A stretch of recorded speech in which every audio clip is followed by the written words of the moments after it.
అలా యావరేజ్ గా నడుస్తున్న ట్రైలర్ ని ఒక్కసారిగా ఫ్లాష్ బ్యాక్ ఎడిట్ పెట్టి మన మైండ్ మింగించాడు. Kollywood most anticipated movie Coolie trailer అయితే రిలీజ్ అయింది. ట్రైలర్ నాకు ఎలా అనిపించింది అంటే, ముందు నేను కూలీ అనే మూవీ మీద ఎలాంటి ఎక్స్పెక్టేషన్స్ తో ఉన్నానో ట్రైలర్ చూసాక కూడా అదే ఫీలింగ్ మీద ఉన్నా. నాకు పెద్ద డిఫరెన్స్ ఏం క్రియేట్ చేయలే ట్రైలర్ చూసాక. ట్రైలర్ నాకు యావరేజ్ గా అనిపించింది. తమిళ ఇండస్ట్రీ వాళ్ళు ఈ మూవీని ఒక ప్రెస్టీజియస్ గా తీసుకున్నారు. దానికి కారణం ఇప్పటికే వాళ్ళకి 1000 crores వచ్చే మూవీ ఒకటి రాలేదు. మన ఇండియాలో పెద్ద ఇండస్ట్రీ అయినప్పటికీ 1000 crores కలెక్షన్ ఇప్పటి వరకు వాళ్ళకి పడలేదు. దానికి తోడు వాళ్ళ స్టార్స్ అయిన తలపతి విజయ్, అజిత్ మూవీస్ మీద పెద్ద ఇంట్రెస్ట్ చూపించట్లే. ప్రెజెంట్ రజనీ గారు, లోకేష్ తప్పించి వాళ్ళకి 1000 crores తెచ్చే వాళ్ళు ఎవరు లేరు. 1000 crores తెచ్చే కెపాసిటీ కూలీకి ఉందా అంటే ఎస్, ఖచ్చితంగా ఉంది. ఓవరాల్ ఇండియా మామూలుగా లేదు మూవీకి. ఇప్పటికే ఆల్ ఓవర్ గా హైప్ ని క్రియేట్ చేశారు. ట్రైలర్ మాత్రం ఆ హైప్ కి తగ్గట్లేదు. స్టార్ కాస్ట్ మాత్రం పుష్కలంగా ఉంది. మాక్సిమం ట్రైలర్ లో అందరినీ చూపించారు. బట్ ఆ వా ఫ్యాక్టర్ ఏదైతే ఉందో అదైతే ట్రైలర్ లో మిస్ అయింది. నార్మల్ గా అలా వచ్చి వెళ్ళిపోయారు అందరూ. కానీ ట్రైలర్ లో స్టోరీని కూడా ఎక్కువగా చూపించలే. జస్ట్ ఆ మూవీ యొక్క వరల్డ్ ని ఇంట్రడ్యూస్ చేశారు. మూవీలో మాత్రం ఏదో పాయింట్ దాచాడు లోకేష్. ట్రైలర్ లో విజువల్స్ కూడా చాలా బాగున్నాయి. ట్రైలర్ లో మంచి ఫ్రేమ్ షాట్స్ పడ్డాయి. ఈ మూవీ యొక్క సినిమా ఆటోగ్రఫీ గిరీష్ గంగాధరన్ మొన్న వచ్చిన కింగ్డమ్ మూవీకి కూడా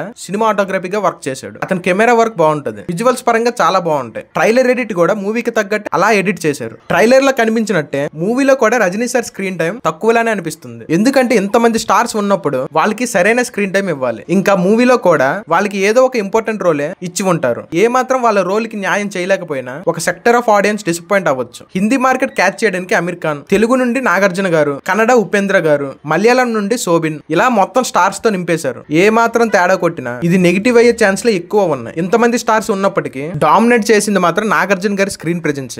ఇక మూవీకి 1000 crores రావడానికి హెల్ప్ చేసే ఇంకో స్టార్ మ్యూజిక్ డైరెక్టర్ అనిరుద్. ఇప్పటికే మ్యూజిక్ తో ఓవరాల్ గా ఇండియా మొత్తం క్రేజ్ తెప్పించాడు. అనిరుద్ మ్యూజిక్ మీద డౌటే అవసరం లేదు. థియేటర్ లో వైబ్ అవడమే మిగిలింది. నెక్స్ట్ ఈ మూవీ యొక్క డైరెక్టర్ లోకేష్ కనకరాజు. ఒక్క నేమ్ చాలు, ఆటోమేటిక్ గా మనకి ఒక కొత్త సినిమాటిక్ ఎక్స్పీరియన్స్ ఇస్తాడని ఫిక్స్ అయిపోవచ్చు. ఎప్పుడు ఏదో ఒక కొత్తగా ట్రై చేసి మనల్ని ఎంటర్టైన్ చేయాలని చూస్తాడు. కూలీలో కూడా అదే ట్రై చేశాడు. చూస్తుంటే ఫ్లాష్ బ్యాక్ పోర్షన్ కూడా ఉన్నట్టుంది మూవీలో. ట్రైలర్ లో చూపించే ఒక్క సీన్ తో హైప్ క్రియేట్ చేశాడు. ఇది ఓవరాల్ గా కూలీ ట్రైలర్ మీద నా రివ్యూ. మరి మీకు ఈ ట్రైలర్ ఎలా అనిపించిందో కామెంట్ లో చెప్పండి. అలాగే ఇప్పటి వరకు ఈ వీడియో చూసారంటే ఎంతో కొంత నచ్చే ఉంటది. అలా నచ్చితే ఈ వీడియోకి లైక్ చేసి మా ఛానల్ ని సబ్స్క్రైబ్ చేయండి. ఇంకా మంచి వీడియోస్ తో మీ ముందుకు వస్తాం.